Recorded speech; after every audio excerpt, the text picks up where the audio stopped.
அகிலமெங்கும் உள்ள அன்பு தமிழ் நேயர்கள் அனைவருக்கும் பரம்பரை ஜோதிடர் உங்கள் மனோ பாலாஜியின் அன்பான வணக்கம். மகர ராசி நேயர்களுக்கு இந்த 2024 ஏப்ரல் மாதத்தில் இந்த நவ கிரகங்கள் நமக்கு எந்த அளவுக்கு ஒரு சாதகமான வாய்ப்புகள் கொடுக்க போகுது, யோகங்கள் கொடுக்க போகுது அப்படிங்கிறத பற்றி தாங்க இந்த பதிவில் இப்போ நம்ம பார்க்க போகிறோம். முதல்ல பார்க்குறவங்களா இருந்தீங்கன்னா சப்ஸ்கிரைப் பண்ணி பெல் பட்டன் அழுத்தி ஆல் ஆப்ஷன் கொடுங்க. இப்போது மகர ராசியில் பிறந்தவங்களுக்கு மகரம்னால சனி பகவானுடைய ஆதிக்கத்தில் பிறந்தவங்க தான் மகர ராசி நேயர்கள். ஆனால் இந்த ராசியில் பிறந்தவங்களுக்கு ஆரம்ப காலத்தில் இருந்து பார்த்துட்டோம்னா எல்லா அனுபவமும், அதாவது உங்களுடைய வயது ஒரு 30 இருந்தாலும் சரி, 50 இருந்தாலும் சரி, எந்த அளவுக்கு ஒரு 80 வயசில் பட வேண்டிய கஷ்டங்கள், ஒரு சிரமங்கள், ஒரு பாதிப்புகள் எல்லாமே இந்த வயசில் நீங்கள் பட்டிருப்பீங்க. குறிப்பாக சொல்ல போனோம்னா, அதாவது இது வரைக்குமே போராடி தான் ஒவ்வொரு விஷயத்தையும் நீங்கள் ஜெயிக்கக்கூடிய ஒரு சந்தர்ப்பங்கள் உங்களுக்கு அமையக்கூடிய ஒரு நிலையில் தான் மகர ராசி நேயர்கள் இருப்பீங்க. காரணம் என்னென்னா, கடினமான உழைப்பாளிகள், விடாமுயற்சியில் இருக்குவங்க.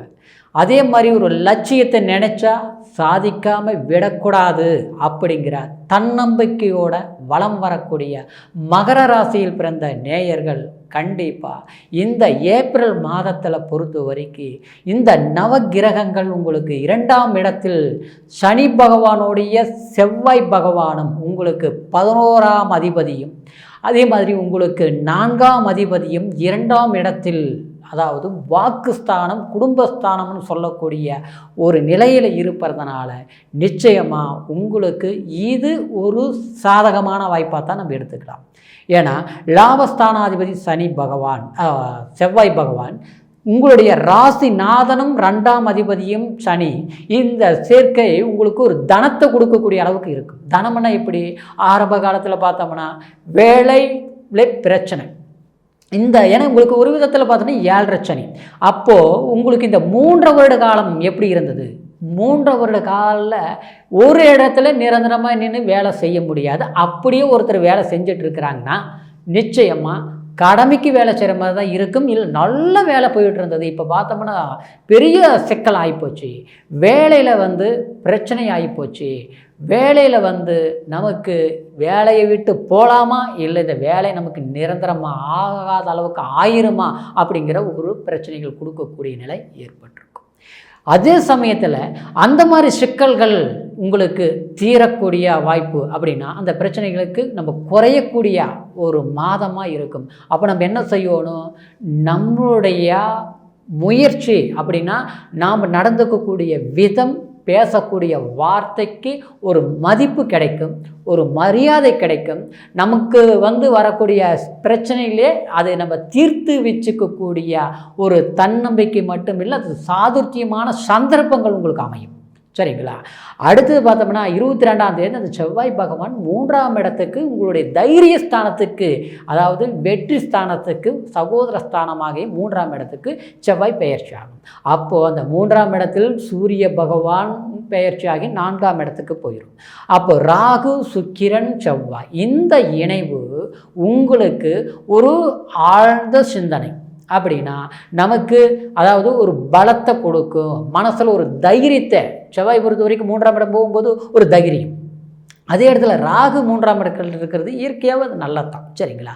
அப்போது அந்த சுக்கிரன் உங்களுக்கு குறிப்பாக 10ஆம் அதிபதியும், அதே மாதிரி உங்களுக்கு அதாவது 5ஆம் அதிபதியும் 3ஆம் இடத்தில் இருப்பதனால உங்களுக்கு நிச்சயமாக தொழில் சார்ந்த விஷயத்தில் ஒரு கவனம் எடுக்கணும். சொந்தமாக தொழில் பண்ணுறவங்க, ஏன்னா ஆரம்ப காலத்தில் எத்தனையோ பண்ணினேன், எதோ செஞ்சேன், எல்லாமே கைவிட்டு போயிடுச்சு, சிக்கல்கள் ஆயிடுச்சு, இன்றைக்கி பணம் பிரச்சனையில் கடன்காரன் ஆகிட்ட, எல்லாம் இருந்தும் நம்மளால் சரியான ஒரு டார்கெட் போட்டு ஒரு முயற்சிகள் எடுத்து கடினமாக நம்ம செஞ்சு முடிக்கலாம்னு நீங்கள் போராடிட்டே இருப்பீங்க.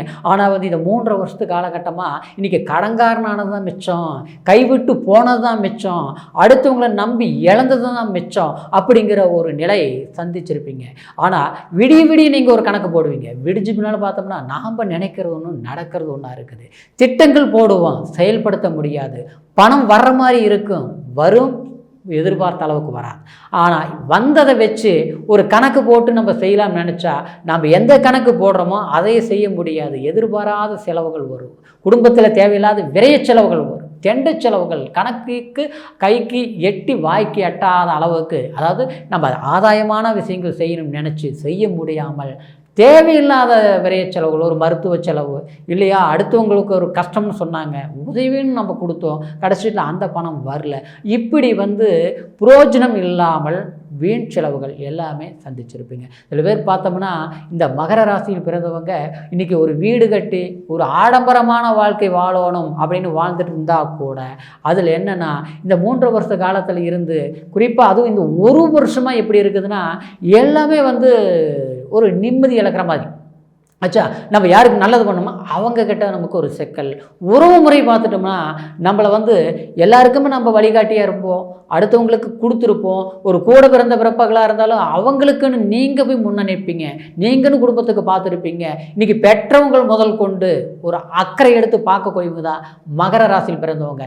ஆனால் இந்த உறவு முறையில் பாதிப்புக்கப்பட்டு சங்கடங்கள் ஏற்படுத்தி, அதாவது அவங்க செய்த தவறு உங்கள் மேலே பழிய போட்டு இன்றைக்கி நாம் விலகி இருக்கக்கூடிய ஒரு நிலை. இந்த மாதிரி ஒரு சந்தர்ப்பங்கள் எல்லாமே மகர ராசி நேயர்கள் நிச்சயமாக அனுபவிச்சிருப்பீங்க. ஆனால் அனுபவித்து என்ன இப்படி இருக்குது, உலகத்தில் நல்லவங்களுக்கு சாதகம் இல்லையா, நல்லவங்களுக்கு தான் சோதனைகளா அப்படிங்கிற ஒரு எண்ணங்கள் ஏற்பட்டிருக்கும். இதனால் நம்ம ஒரு கோயிலுக்கு போயிருப்போம், சாமி கும்பிட்டுருப்போம், வழிபாடு பண்ணியிருப்போம், இல்லை ஜாதகமே கூட நீங்கள் பார்த்துருப்பீங்க. பார்க்கும்போது இந்த டைம் போனால் நல்லாயிருக்கும், அடுத்த டயத்தில் கொஞ்சம் நமக்கு நல்ல நேரம் வரும் அப்படின்னு சொல்லியிருந்தாலும் அந்த மாற்றங்கள் கண்டிப்பாக எதிர்பார்க்குற திருப்தி இல்லையே அப்படின்னு நினச்சிட்டு இருக்கக்கூடியவங்களுக்கு இந்த மாதத்தில் இருந்து, இந்த ஏப்ரல் மாதத்தில் இருந்து கண்டிப்பாக நீங்கள் ஒரு முயற்சிகள் எடுத்திங்கன்னா கட் அண்ட் ரைட்டை நம்ம செஞ்சு முடித்தோம், நமக்கு இந்த பிரச்சனைகள் தீர்ந்தது அப்படிங்கிற நிலை வரும். சில பேர் பார்த்தோம்னா ஒரு அரசாங்கத்துறையிலே வேலையில் இருப்பீங்க, ரொம்ப ரிஸ்க்காக இருக்கும். எப்படின்னா எது செய்தாலும் மற்றவங்களுக்கு ஒரு சாதகமாக ஈஸியாக முடியும், ஆனால் நமக்கு ஒரு மேல் அதிகாரினாலே ஒரு டென்ஷன் படக்கூடிய ஒரு வேலையின் வலு சுமை அதிகமாக இருக்கும். இதனால் மன உளைச்சல்கள் ஏற்படும். வீட்டுக்கு போனாலும் நிம்மதியாக இருக்க முடியல, வேலைக்கு வந்தாலும் நிம்மதியாக இல்லை, என்ன பண்ணலாம் அப்படிங்கிறவங்களுக்கு அந்த மன அழுத்தம் குறையும். காரணம்னா 4ஆம் இடத்தில் குரு.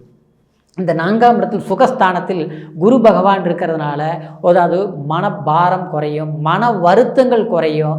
மற்றவங்களால நிச்சயமாக யாராலையும் நமக்கு ஊதிரியங்கள் பட்டுட்டு இருந்தோமோ, அது உறவு முறையாக இருந்தாலும் சரி, நட்பு வட்டாரங்களாக இருந்தாலும் சரி, அவங்கள் கஷ்டங்கள் நம்மளை கஷ்டப்படுத்தினவங்கனால அவங்கள விட்டு நம்ம விலகி நம்மளுடைய மனசுக்கு பிடிச்ச மாதிரி, அதாவது ஒரு நிம்மதியாக ஒரு சந்தோஷமாக நம்மளுடைய வேலையை நம்ம பார்க்கக்கூடிய சந்தர்ப்பங்கள் அமையும். சரிங்களா? 3வது பார்த்துட்டோம்னா உங்களுக்கு குடும்பம் சார்ந்த விஷயங்கள், அதாவது யார் எப்படி இருந்தாலும் குடும்பத்தில் சில நிம்மதிகள் வேணும். ஆனால் அந்த குடும்பத்தில் எப்படி இருக்குன்னா மன உளைச்சல் அதிகமாகும். ஆச்சுங்களா? இன்றைக்கி கணவன் மனைவியே இருக்கிறோம்னா இன்றைக்கி கணவன் மனைவிக்குள்ளே கூட முதல்லலாம் ரொம்ப ஒற்றுமையாக இருந்தோம், பாசமாக இருந்தோம், பந்தமாக இருந்தோம். இன்றைக்கி பார்த்தா தேவையில்லாத பிரச்சனைகளை ஆகி போச்சு. இன்றைக்கி அடுத்தவங்களால சிக்கல் போச்சு. இன்றைக்கி கணவன் சொல்கிறது மனைவிக்கு பிடிக்கல, மனைவி சொல்கிறது கணவனுக்கு பிடிக்கல, இப்படி சண்டை சத்துருவமாக இருக்குது. அப்படிங்கிற பிரச்சனைகள் தீரக்கூடிய ஒரு காலகட்டமாக இந்த மாதத்தில் இருந்து உங்களுக்கு ஏற்படும். சில பேருக்கு பார்த்தோம்னா திருமணமாகி இன்றைக்கி பிரியக்கூடிய நிலையாகி போச்சு, டைவர்ஸ் பிரச்சனை வரைக்கும் போயிருமாட்டிருக்குது.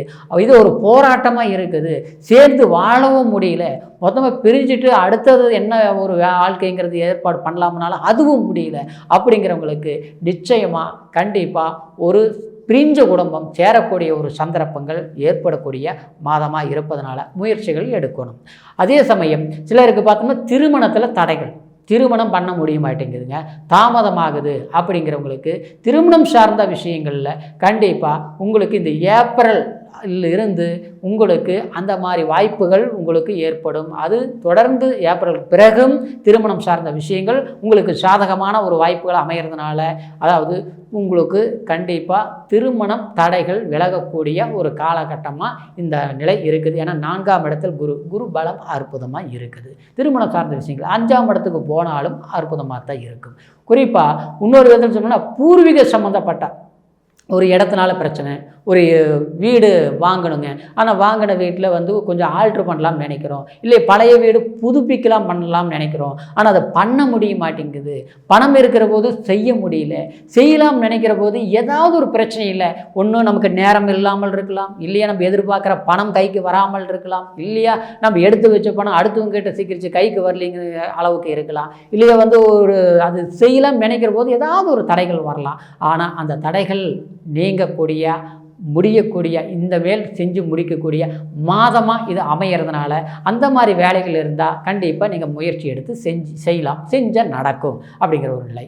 அடுத்தது பார்த்தோம்னா தொழில் சார்ந்த விஷயத்தில் ஒரு வேலை இருக்குது. அந்த வேலை வந்து இப்போ கொஞ்சம் சிக்கலாகி போச்சு, சரியாக வந்து வேலை மாற்றம் பண்ணலாமா, மாறுதல் பண்ணலாமா, எங்கே போனாலும் நிரந்தரமாக வந்து வேலை கிடைக்க மாட்டேங்குது, கிடைச்சாலும் நிரந்தரமாக இருக்க மாட்டேங்குது, அடிக்கடி மாற்றங்களே வந்துட்டு இருக்குது அப்படிங்கிறவங்களுக்கு வேலை சார்ந்த விஷயத்துலையும் சில பிரச்சனைகள் தீர்ந்து ஒரு நிரந்தரமான வேலை வாய்ப்புகள் கிடைக்கக்கூடிய வாய்ப்பாக இருக்கும். அரசாங்க வேலை கிடைக்குமா அப்படிங்கிறவங்களுக்கு அரசாங்க சார்ந்த விஷயங்களை நாம் வந்து முயற்சிகள் எடுத்தால் நமக்கு வந்து ஒரு சாதகமான ஒரு பலன்கள் அமையக்கூடிய இது இருக்குது. அதே மாதிரி படிக்கிறவங்களுக்கு, குழந்தைங்க படிக்கிறவங்களுக்கு இன்றைக்கி வந்து படிப்பில் வந்து கொஞ்சம் மந்தமாக தான் இருக்கும். கடந்த காலத்தில் படிப்பில் கவனம் மறதி, படிப்போம் நல்ல மார்க் எடுத்துகிட்டு இருப்போம், இப்போ கொஞ்ச நாள் இருந்து பார்த்தோன்னா மார்க் குறையிற மாதிரி இருக்குது. இப்போ வேறு எக்ஸாம் வந்துருச்சு, நம்ம சரியாக படித்து பாஸ் பண்ணிடுவோமா, நல்ல மார்க் கிடைச்சிருமா, நம்ம எதிர்பார்க்குற ஒரு காலேஜ் போகிற மாதிரி அமைஞ்சிருமா, இல்லை வந்து இல்லை அதுலேயே குறைஞ்சிருமாங்கிற ஒரு பதட்டம் அதிகமாக இருக்கும். அந்த பதட்டமே நீங்கள் பட வேண்டாம். கண்டிப்பாக இந்த ஏப்ரல் மாதத்தை பொறுத்த வரைக்கும் நீங்கள் வந்து அருமையாக எழுதுவீங்க, நல்ல மார்க் வரும். முயற்சி எடுத்து படிங்க, கடினமாக படிங்க, பயமில்லாமல் படிங்க, கண்டிப்பாக நல்ல மார்க் எடுக்கக்கூடிய வாய்ப்புகள் இருக்கும். அதே மாதிரி சில பேர் பார்த்தோம்னா படித்து முடிச்சிட்டோம், வேலை வாய்ப்புகள் அதுக்கு உண்டான ஒரு வெளிநாடு யோகம் கிடைக்குமா, வெளியூர் தொழில் பண்ணணும்னு நினைக்கிறோம், அந்த மாதிரி சிக்கல் வந்து நமக்கு தடைகளாக இருக்குது, அந்த மாதிரி ஒரு வேலை வாய்ப்பு அமையுமா அப்படின்னா இதுக்கு உண்டான முயற்சிகள் இந்த ஏப்ரல் மாதத்தில் எடுங்க. ஏன்னா உங்களுக்கு 4ஆம் இடத்தில் இருக்கக்கூடிய குரு பகவான் 10ஆம் இடத்துல 7ஆம் பார்வையை பார்க்கறதுனால தொழில் சார்ந்த விஷயங்கள் வேலை வாய்ப்பு அற்புதமாக அமையுங்க. சரிங்களா? சில பேருக்கு பார்த்தோம்னா இருக்கக்கூடிய இடத்துலேருந்து இடம் மாற்றங்கள் பண்ணலாமா அப்படின்னா பண்ணக்கூடிய வாய்ப்புகள் இருக்கிறதுனால அந்த மாதிரி பண்ணுனா நல்லது நடக்கும் அப்படிங்கிற ஒரு நிலையோட கண்டிப்பாக இந்த மாதத்தை பொறுத்த வரைக்கும் உங்களுக்கு ஒரு சாதகமாக பயன்படுத்தினா அது சக்ஸஸ்ங்கிற ஒரு நிலை உங்களுக்கு ஏற்படுத்தும். இப்போ சொன்ன பலன்கள் எல்லாமே உங்களுடைய ராசிக்கு, மகர ராசிக்கு கோச்சார பலன். இந்த கோச்சார பலன் 100% வேலை செய்யுமா அப்படின்னு பார்த்துட்டோம்னா இது வந்து பொது பலன் அப்படிங்கிறதுனால உங்களுடைய பிறப்பு ஜாதகத்தை பற்றி முழுமையாக நீங்கள் பார்க்கும்போது தான் முழுமையான பலன்கள் தெரியும். அப்படிங்கிறதுனால உங்களுடைய ராசி லக்னம் என்ன, உங்களுடைய ஜனன ஜாதகத்தில் எந்த மாதிரி திசை என்ன புத்தி நடக்குது அப்படிங்கிறது அந்த மாதிரி மாற்றங்கள் வரும். அப்போது உங்களுடைய ஜாதகத்தை ஒரு முறை பார்த்துக்கணும். சரிங்களா? நீங்கள் எங்கிட்ட பார்க்கணும்னு நினச்சிங்கன்னா கீழே இருக்கிற நம்பருக்கு ஃபோன் பண்ணி பிறந்த தேதி, பிறந்த நேரம், பிறந்த ஊர் 3ஐயும் தெரியப்படுத்தி முழுமையான பலன்கள் பொறுமையான நேரத்தில் தெரிஞ்சுக்கிட்டு அதுக்கு உண்டான முயற்சிகள் எடுங்க. கண்டிப்பாக உங்களுடைய வாழ்க்கையில் நீங்கள் வெற்றிங்கிற ஒரு இலக்கை மகர ராசி நேயர்கள் கண்டிப்பாக அடைய முடியும். அப்படிங்கிற வாழ்த்துக்களோட மீண்டும் அடுத்த பதிவில் சந்திக்கிற வரைக்கும் நன்றி, வணக்கம்.